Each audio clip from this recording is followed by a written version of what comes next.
that little beauty, or a hunk of aluminum just like it. So we are here today to talk about this little beauty. It's a Davemade Moby box. It had HGs in it, and the guy went through the pain and torture of getting Toshibas and installed them himself. He should be proud of himself. Went and changed everything out, and it's got real deal Toshibas in it now. Let's pan in here and pan down. He said to go ahead and redo the solder work, which I'm going to do. For his first try, we cannot dog this. This looks great. It's not teabag. I mean, it's not the greatest. But then again, he doesn't spend, 100 hours a week practicing this skill set like some other people we know. So we can't give him too hard of a time. So we see, as always, there's nothing on the other side of this thing, which to me is kind of silly. I took the bottom off this as well so we could go look at it. We've got electrical tape holding the power wires together. No. God dang, I want to buy the guys down at Davemade a new bandsaw blade. I really do. They have not had a square cut heatsink, and I can't even tell you when. If it was something I would have built, I would have blocked off from here to here. Why? We all know, so we can force the amount of air to go through the heatsink and actually do some cooling for us. But they just leave it open. The reason I need this other hunk of heatsink over here is because he sent these other 4 transistors. I've already tested all of them and got them set up so I know what's what and what I need to match with what. And we need to expand this thing and turn it into a 10 pill. It's like a 10 pill day. I don't know what it is. It's last week or two. So our mission here is to find a hunk of heatsink that'll fit in here smoothly, which I'm pretty sure this is going to fit as soon as I get that wire out from underneath here. And if not, I'm going to have to go dig through the giant pile of heatsink I have over here and see if I can find a little bit shallower heatsink bed. Shallower heatsink bed, which I think I'm probably going to have to do, and maybe cut a piece to fit in here, and we'll have to drill and tap it out to make it all match out, of course. But that's our mission. Is we're going to take this Davemade 6 pill, we're going to turn it into a 10 pill. Let's see if we can get the heatsink issue sorted first. Let's remove this wire, which is for the preamp. I think that's Teflon. That's not Teflon. Teflon. I feel like I'm looking at an X-Force. All Teflon. Okay. It's just this one lead in this jumper, the afterthought. Okay, it's all Teflon. It's all Teflon. Except for one wire, which we'll replace, obviously. All right, let's get started. Working with heatsink. Okay, I need this short 40 by 5/16 screws. All right, so here I go saying I'm gonna buy them guys a new. I'm talking on my ass, right? Because karma paid me back immediately. I went over and I put this thing on the bandsaw and started cutting the heatsink. I had to trim it down. I had to actually take a fin off the heatsink to be able to make it fit underneath the cabinet properly, and because of the fin height. So I just removed one fin, and then I went to cut it this way to make it fit more flush with the front end of the deck. I'll flip it over here as soon as I get the screws installed to hold it in place. And yeah, karma come along, bite me right in the man bag. I walk away from the bandsaw. When I come back, it had literally cut, instead of it cutting straight up, here, let me show you the perspective, straight up and down, it cut it like, oh, that sucks. Doesn't hurt the functionality none, but I just got done talking shit. Like, I'm gonna buy these guys a new bandsaw blade. So yeah, needless to say, ended up having to lay the heat sink down square and recutting it again. So instead of cutting it this way, I laid the heat sink down and I cut it that way.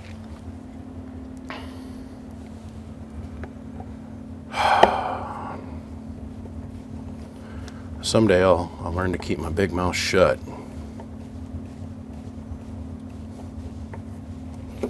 Now, I know for a fact this cabinet was designed specifically to be able to accept this height of heat sink.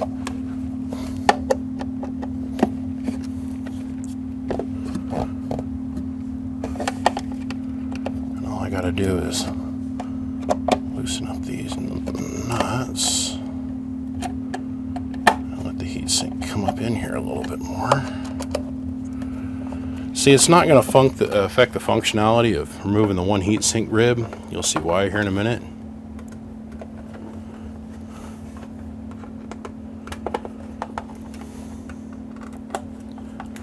Okay. Installed. So it cut it like this. It was literally a kind of deal. And after me giving these guys a little bit of a hard time about their, this is not cut square by any means. It's tilted like this. Then this side's okay. I can't give them crap because mine's not flush with the edge of the board neither. But dude, there is more than adequate amount of heat sink underneath here to do the job. Period.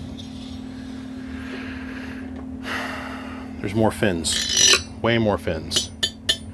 So this fin here, this one here that's now gone, I had to remove it so that it could fit in here flush and make, have the full bed.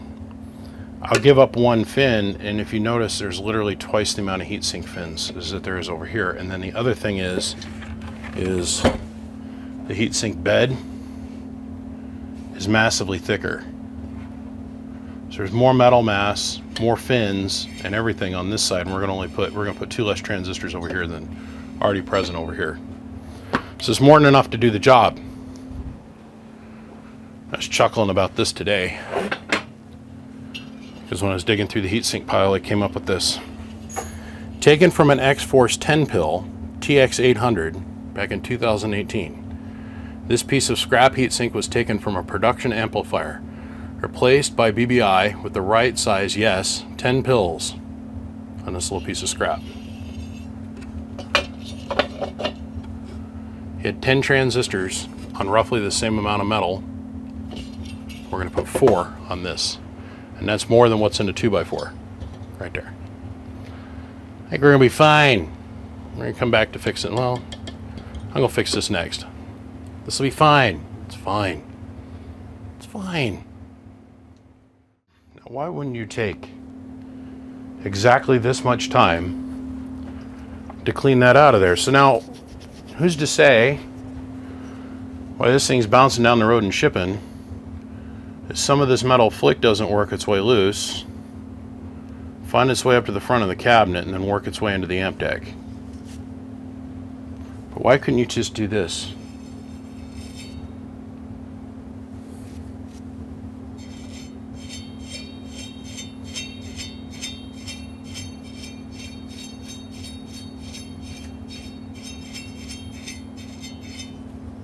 I mean,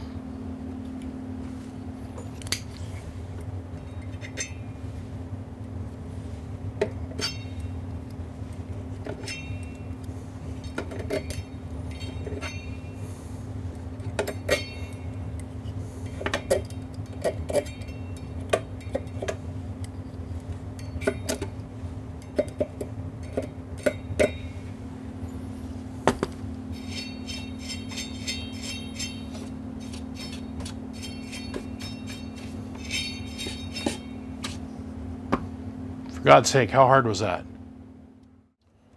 So in here is 6-gauge wire. And as we all know, I would have to add 2 more strands of 6-gauge, or just simply upgrade everything to 8. Well, since I don't want to work when it comes to the test phase with this short little BS that they add to this thing, that and this was braided like a knot, we're going to go ahead and we're going to pull this out, and we're going to replace it with 8, and then we'll either come through and hand tie it, or we'll put multiple zip ties, not just a little bundle of electrical tape, multiple zip ties on this. So let's get the party started. Okay, so the whole idea is to secure the wire to the point where it cannot fall down away from the boards. This is all nice and tight because we have it all zip tied up tight and held tight to the board. It cannot fall down and fall between the lid and the heat sink, which we have seen happen, and that causes a fire. You guys will remember an X-Force amplifier. I think the name of the video is called The Amp That Let the Fire Out, which the haters promptly jumped on and proceeded to promote as I built an amplifier that caught on fire. I had worked on the top side, I had not worked on the bottom side, and I never took the bottom side of the amp apart to see that one of these wires was hanging loose enough and was laying underneath the heat sink. It was pinched between the board and the heat sink, and it rubbed its way through and finally got hot enough to where it melted through, and that was it. It let all the smoke out, and it caused a fire. But I completely rebuilt it, and that box is still out there running to this day. So I'd rebuilt it the first time, and then the guy burned it to the ground, literally, and almost burned his truck to the ground. And thank God he was able to get it disconnected in time, then sent it back to me to look at, and I reviewed it, and we did the video. I've always tied these up. Now I make it a point to either look through the fins on the bottom and get an idea what's going on underneath, or take the whole thing apart and secure the wires. So we're not laying up on the heatsink, we're not even touching the heatsink, and we're floating free of the heatsink. And we want to make sure that this portion is not touching the heatsinks, or if it is, we're going to put a little piece of Teflon shim in here, because we don't want this to rub against the heatsink. Then the other thing I always get a laugh about is when I go and I braid the wire. I always stand here and I'm braiding the wire. Now, I was raised by a bunch of women. I can't even lie. My mother, my grandmother, and my sister. Okay? You pick up a couple things like how to basically braid anything by being raised by women. I get a chuckle every single time I braid the wire, because immediately upon me doing this on my first amp and coming out and doing the YouTube video on it, I think that amp was the one that belonged to Mr. Smallwood, which is now owned by another cat. I braided the wire coming out of it, and then all of a sudden all the other amp builders in the world started doing it. And I had to chuckle. I said, man, I wonder how many of them actually Googled how to braid hair or how to braid wire, or picked up a hair braiding book and made them read this so they could figure this out, or they just worked it out on their own. I always thought it was cute, because you never saw this. I'm not saying I'm the one that created it, but I'm just saying this kind of became a standard after a hot second there. So, needless to say, now we're in the position with long enough wire that I can reach over here to the workbench and comfortably work on the thing, but plus it also gives the guy that owns the amp an option. I mean, it's up to him. If he wants to cut this 2 feet of wire off of here, hey, it's his amp, right? What do I care? Okay, so now we got that out of the way.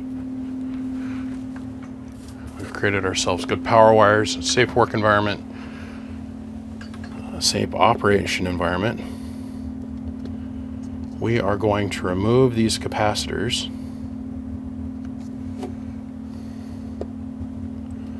and we'll relocate them and put them back on here in a different place here in just a hot minute. We're going to create ourselves a workspace now. So for optimum heat dissipation, working within the limitations that we have of the heat sink here, I mean, we're going to superheat just the center of the heat sink, right? I mean, in the optimum situation, we'd have 4 here and 4 here on that heat sink, so we'd be heating all the heat sink fins, capitalizing on the most amount of surface area. But that's not the world we're in, so working the world that we're in.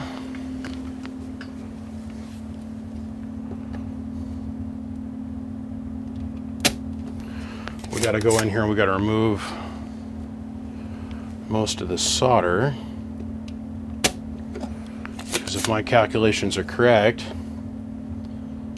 when we get down to where we install the transformers, these blobs of solder are going to be right at the tail end of the transformers. We want to get this board as smooth as we can so we don't have to worry about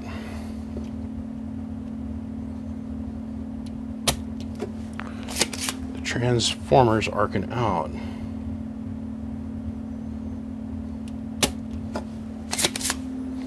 Ouch. Okay.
All right. Now let's clean all the flux off the board.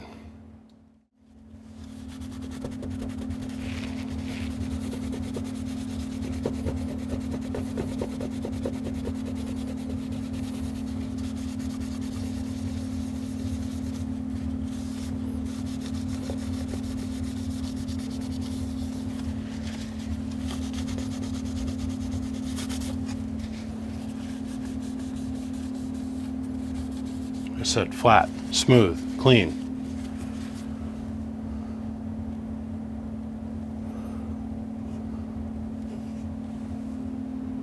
Gotta get all pieces of stuff out of there. So I'd like to utilize these two, or these four I mean, and have faith before this song and dance is over with. Now I'm going to leave this blob of solder because I think I'm going to actually put the caps up there in the front. But before this song and dance is over, have faith we're going to wash this thing with 90% rubbing alcohol, and we'll go ahead and we'll clear it. And I had a guy ask me a question the other day: why do you use 91% rubbing alcohol? Well, it's the best cleaning agent that you're going to have for the board, and you want to use the purest form of alcohol you can, because remember, in this environment we want to try and limit the amount of shit that's in the circuit, and at 91% it is going to introduce the least amount of impurities to the situation that could either possibly conduct or corrode. So that's why. So we'll get this whole thing built up, and then we'll come back and we'll wash it, and then make sure that we got all the little aluminum flick from the heat sink going in. We've got any little pieces of solder flick out of it. We wash it, which inevitably there's always some kind of flick and shmoo and dust that comes out of the situation. And then we go in and put a layer of clear on it. And primarily we do that to keep the board from corroding and all the components and the connections corroding. That's why I put clear on it. Of course, you got to guard the relay. You don't want any clear to get on the contacts back here, that kind of stuff. But we'll go over that as we go. Okay, so we're going to go ahead and we're going to pull these power wires out. And to make it all match, we're going to go ahead and we're going to pull the flybacks out. So flybacks on the 6-peel section are going to come out. And then we're going to start building our new 4-peel section over here.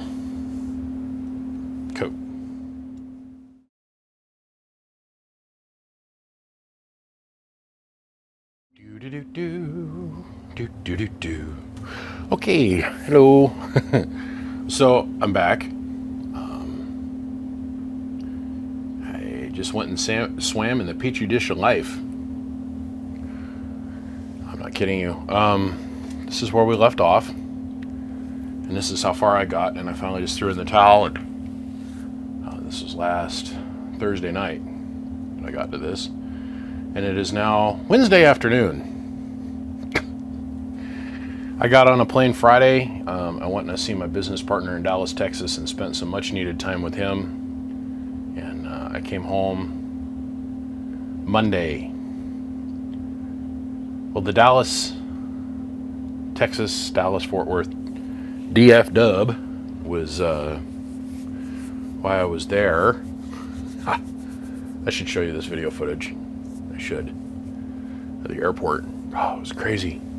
They had a huge thunder and lightning storm come through on Sunday. And so if there's any kind of lightning at the airport, you're not allowed to go out and work. The chance of getting hit by lightning is too high, and the airlines don't want to take on the liability of you getting hit by lightning. So the thunderstorm lasted for 3 hours, roughly. And from what I was told, this is just from what I was told, right at the end of the thunder and lightning storm, the airport lost power for 6 hours. So it was 9 hours with no flights leaving DFW on Sunday. And I arrived Monday evening at 5 o'clock, like 4:30 in the afternoon, because my flight's at 7. And it took me an hour and 45 minutes to check my bag. It was a nightmare getting in the airport. And then I got on the other side of TSA, and it was dick to ass human beings. I've never in my life. There was people laying on the floor. Then DFW is not the cleanest, nicest airport in the system. Not by far, not even remotely. And it's an older, built in the 70s airport, right? I mean, there was human beings in their most defeated state everywhere. Well, let me hear. I'll just give you an example. This is the helpline at the American Airlines ticket booth, ticket counter, behind security. And I want to show you just a line of people. And please note, these people have already been there for 2 days. This is day number 2 of them trying to get out of the airport. So this is the customer help kiosk. Look at this. Look at this line. Pay attention to this line here.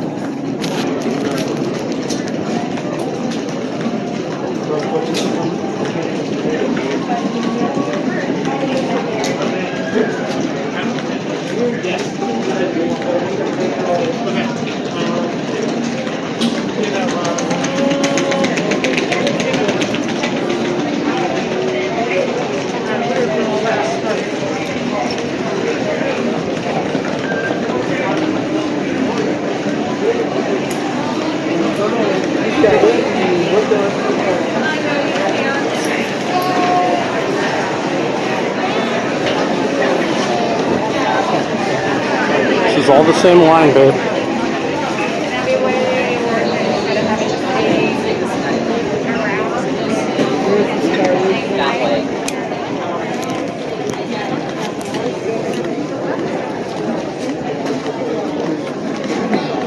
It's still going, by the way.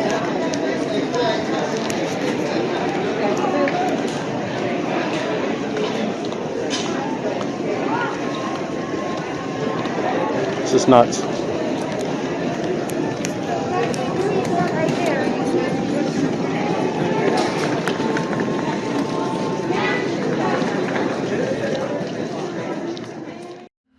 So I'm presented with, well, am I going to get out of here today? And I thought, well, I'm going to ride the lightning and see what happens, because they still were showing that my flight was leaving on time. It didn't leave on time. They didn't even have an airplane for me. They were loading people as fast as they could on the airplanes, and they were jumping people from gate to gate to gate.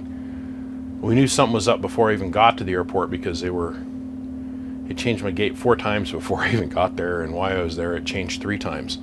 So you had all the people for one flight around one gate, and then all the people for the previous flight, and then another group of people for the previous flight before that, because they were running about 3 flights behind at that point. You know, a full day after the storm. That line was crazy, wasn't it? Freaking crazy. But you see a lot of this going on. I felt so bad for that dad and that mom. I was like, my God. There was no place to sit. There were people just laying everywhere, and the floors in that place are disgusting. Like they haven't, the carpets, I don't think have been changed in 20 years.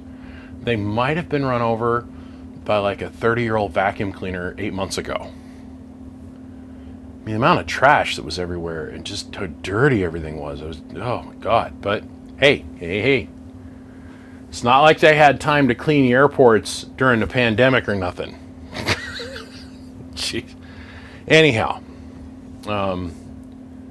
we changed gates several times, and it was pretty funny that our gate agent, she'd come up, okay, flight blah blah blah blah blah to Boise, Idaho is now at gate C12, and so, you know, 200 people would get up along with the flight crew. That's the pilot, the co-pilot, all the flight attendants, and we'd get up and we'd move to C12. And if you'd looked out the window, you would have seen a whole trolley of ramp rat vehicles, baggage carts, and tugs would literally just all of a sudden up down to C12. And you get down to C12, there'd be another airplane sitting there. And they would be loading another flight, so we're all standing around that gate.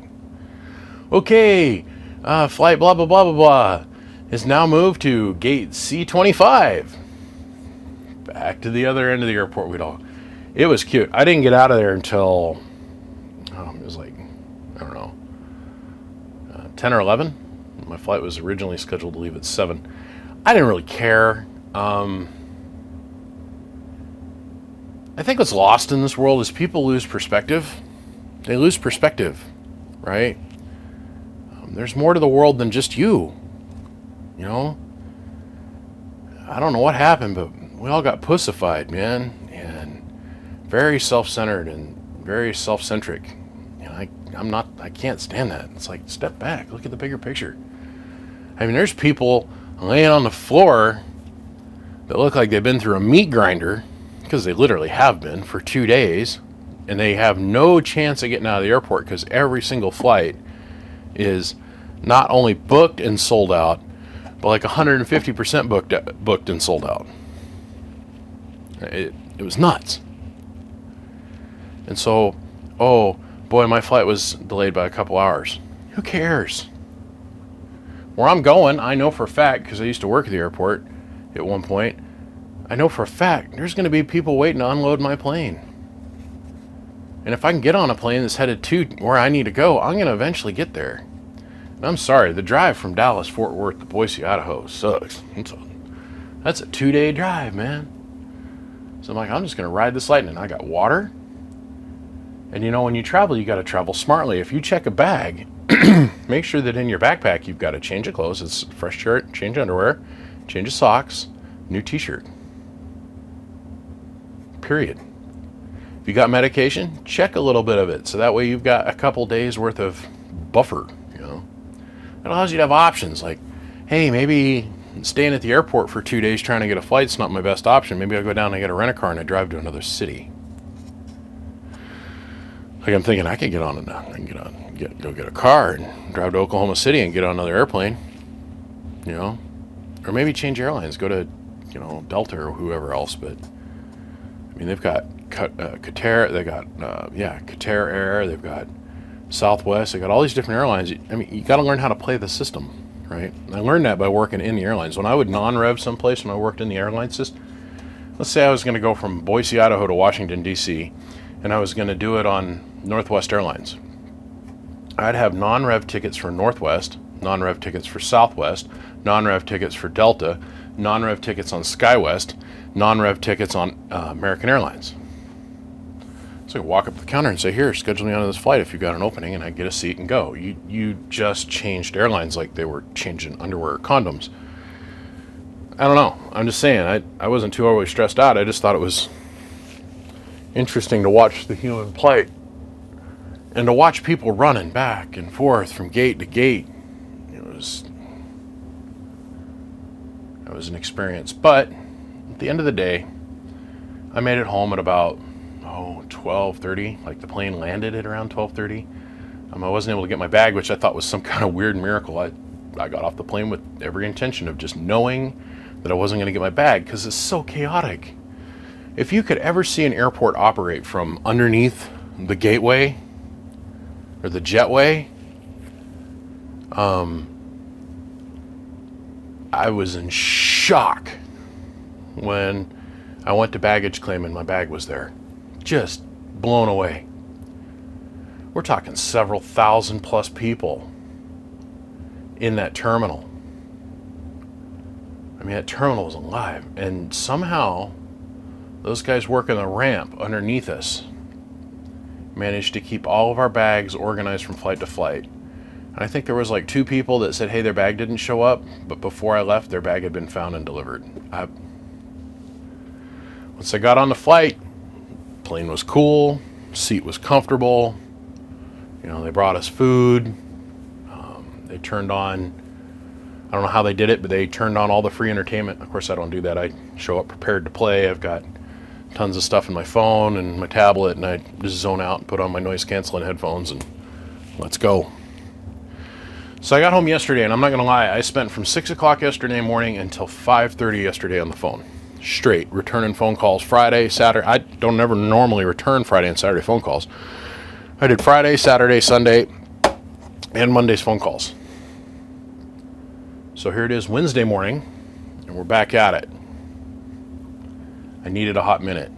So when I say I literally went and I swam in a petri dish of life, there were people from every walk of life in the airport, and I was less than a foot away from them.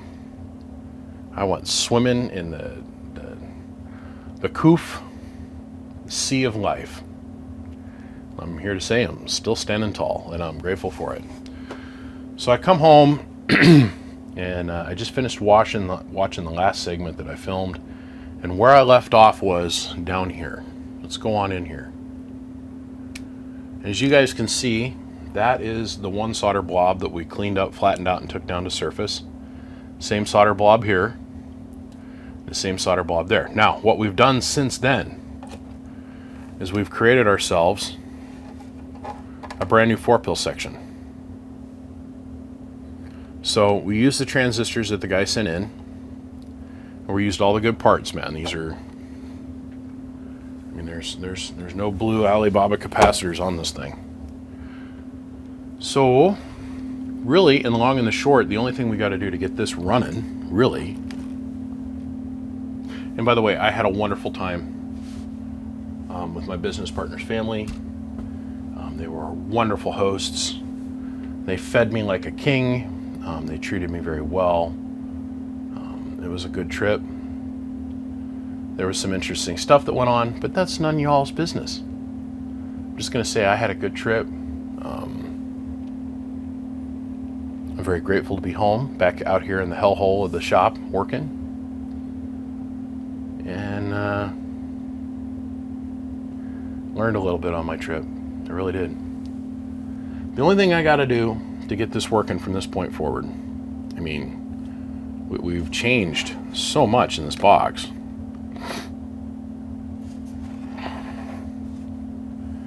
Is to do the input splitter, redo our output combiner, change our capacitance to compensate for that, change our inductor to Jeez, Joe.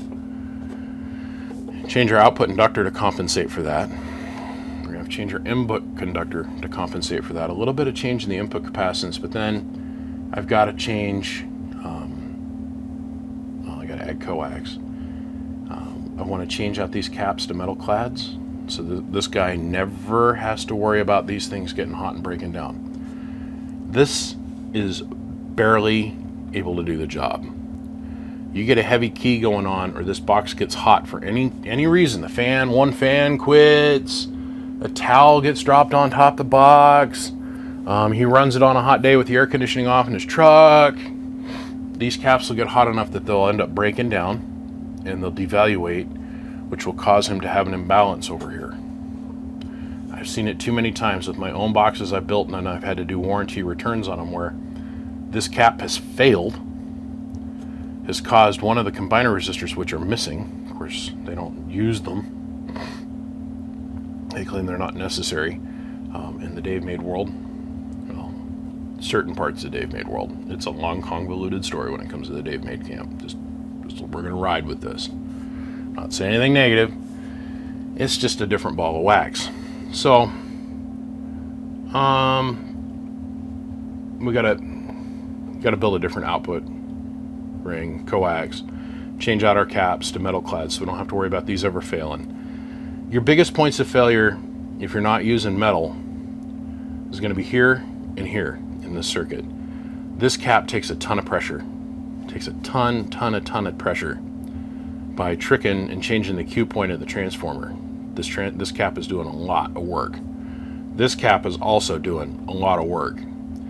And it's got direct airflow on it, but it does not take much, and that cap gets a little too hot and it'll devaluate and it'll cause everything to break down and burn up.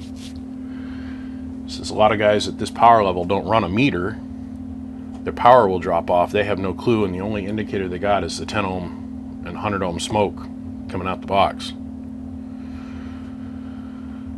But really, the 5 watt resistors don't do you any good. They don't, smoke and mirrors. No, they do wonders when there's a problem. Save all your other very valuable $200 a piece transistors.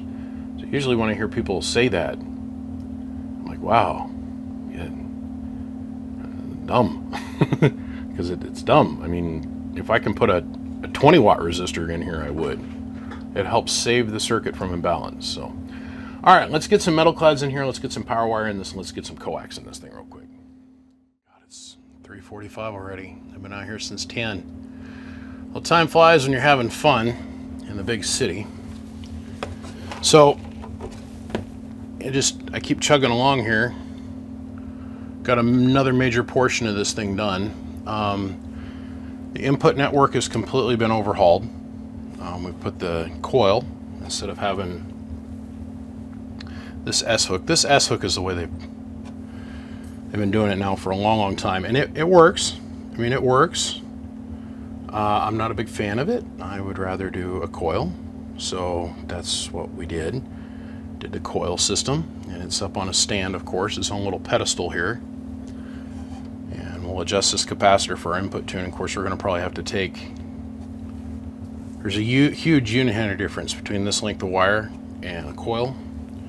So probably have to short out a couple of these turns. It's okay. All that does is really make the coil stronger and stiffer. It gives us a kind of like a vertical or semi-lateral support to the coil. But putting it up here on this piece of phenolic versus just having a stack of capacitors holding it up, I understand this the way they did this for decades. I emotionally, mentally, physically won't sleep very well or feel very comfortable leaving it like that. Got the input network all wired in. Got the output network all wired up. We did a power wire upgrade on this, of course. Changed the combiner in the back. Moved our capacitance tube. And then the other thing I want us to look at is this over here. I went ahead and put the ribbing in here to block off the top portion of the vents. So that way we don't have a high pressure coming past a low pressure as it's going out the back of the cabinet. All the air has to go out the front of the box. It has to go this way to escape.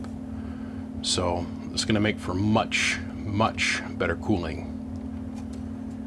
But yeah, she's a 10 pill now. I've only got one thing left I need to do, and that's to add bias. The customer wants bias. He's already got a preamp in here, and I had to pull that wire out that runs off the switch that runs over here to this leg. It was made with solid core rubber-based wire. We cannot have that up in here. Oh, there goes the phone again.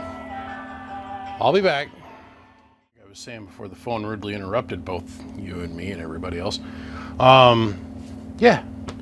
So let's go build some bias circuits.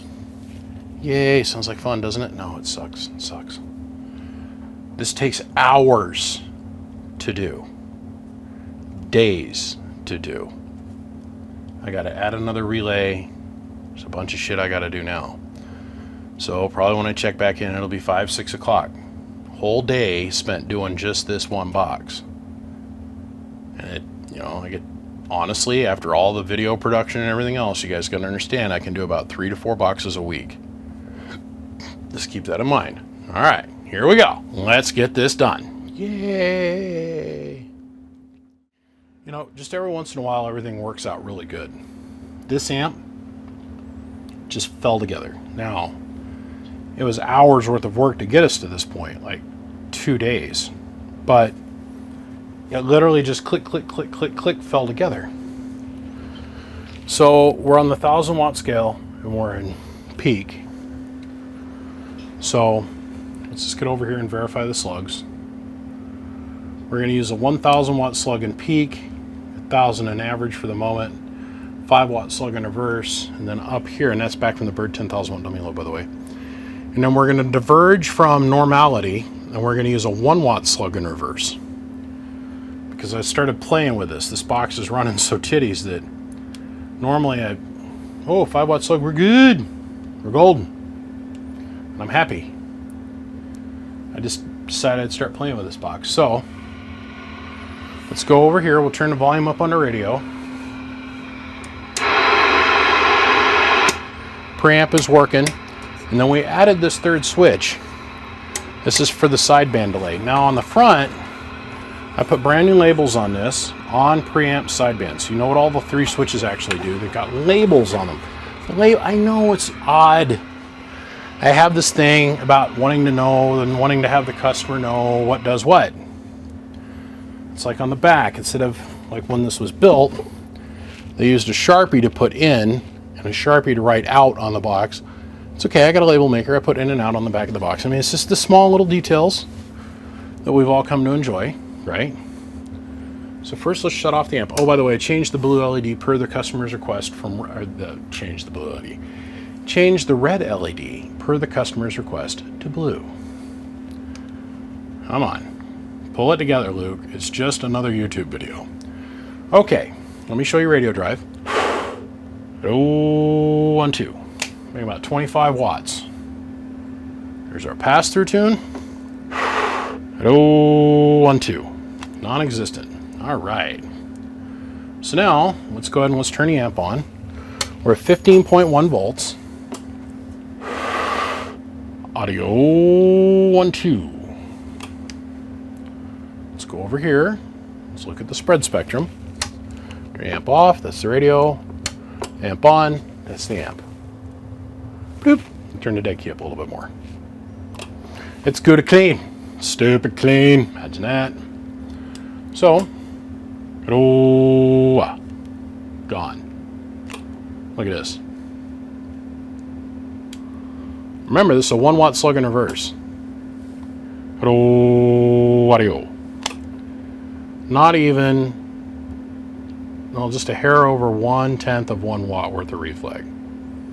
So if we were looking at a 5 watt slug, it would move up on that scale 1 box. It's a good tune. I mean, it's really good. Like, it's really, really good. So let's go ahead and let's switch over to the striker and we'll kick our drive up a little bit further. Come on. Now I need a black coax. Paging Mr. Black coax. Paging Mr. Black coax. Black. Got a heat shrink on all these pieces of coax hanging off the edge of the bench so I can find them quickly. Okay. Amplifier off. Still in 1X.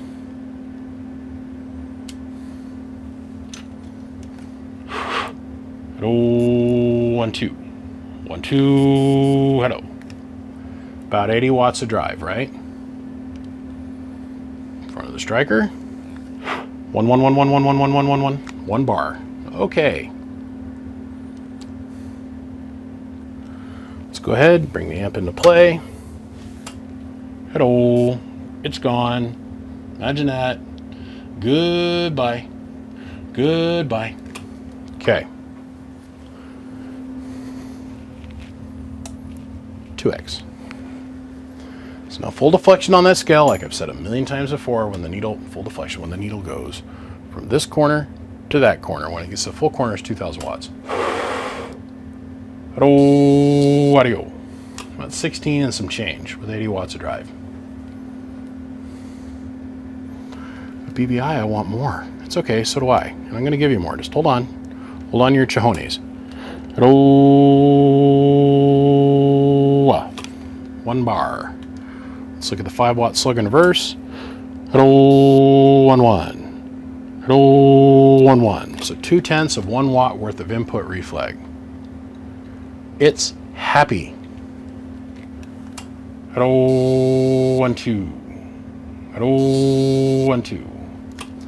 All right, so it makes me happy. It should make you happy. We're warm in the cockles of our heart. Way down deep inside, we feel comfortable. So now let's grab our blue coax, which goes to the Striker 490. Do do do do do do do do do do do do do do do do do do do. All right, 2 times scale. Hello, audio. Hello, audio. About 125 watts, give or take. Turn the amp on. Hello, audio. Hello, audio. Audio. It's about 800 bird, 2,000 watts peak. It's running like a decent 8 pill. Well, we're still not hitting it hard enough. So let's set up the bench 2 pill. Okay, so we brought the bench 2 pill into play. We're on 2x right now. Hello.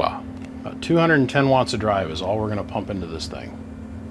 Let's see what it does. I bet you we go past that 2,000 watt scale. Hello. Yeah. Let's go to 5x. So on that 5,000 watt scale, we're reading that middle set of numbers. So 10's 1,000, 20 is 2, 3 is 3,000, obviously.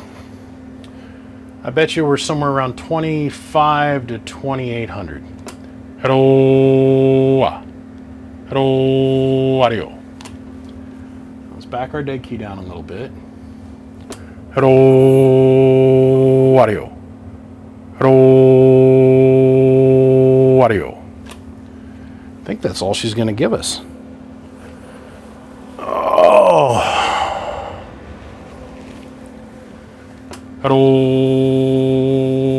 About 2,600 watts. Which is pretty good. Pretty good. Taking into account it started out life as a 6 pill. I'm happy. I think the customer's going to be happy. The only thing I got left to do is lock down the tube and, of course, put the bottom and the top on it. And we'll call it a day. Hello, audio. 1 2 1 2. 325 amps to drive all 12 transistors. Oh, power hungry. She hungry. Hello, 1 2. Hello, 1 2. It's doing the power of an 8 pill, plus a little bit more, by about half a kilowatt. I'll live with it. I'm going to live just fine with it. Sleep nice and comfy at night with it. And I'm missing a screw, so I ain't done yet. Well, I know I'm not done yet. I don't have a logo on the front of it yet. Gotta keep a tradition now.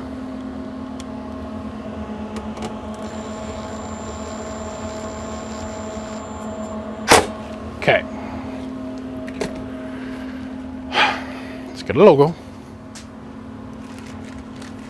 Well, Mr. J, you're all done, my man. It's been a wild ride getting here, spread out over multiple days, and I apologize. I had to do a trip right in the middle of your rebuild, but it was all for good things. So, on that note, your perfectly erudite gold, blemish-free Davemade 6-pill is now a 10-pill with bias, real bias, and is fully functional. Gentlemen, I gotta run. I'm over here just doing them as quick as I can, and I feel like I'm not making any progress. I kind of feel like I'm swimming in reverse most days. Oh, Lord. I appreciate every single one of you guys. I honestly, from the bottom of my heart, say thank you for blessing me with so much work and for so many opportunities to be able to do good and to help and to be able to work on things. Believe me when I tell you, I don't get to be here without all of you, and I don't get to do any of this without any of your all's support. So on that note, I'm going to run.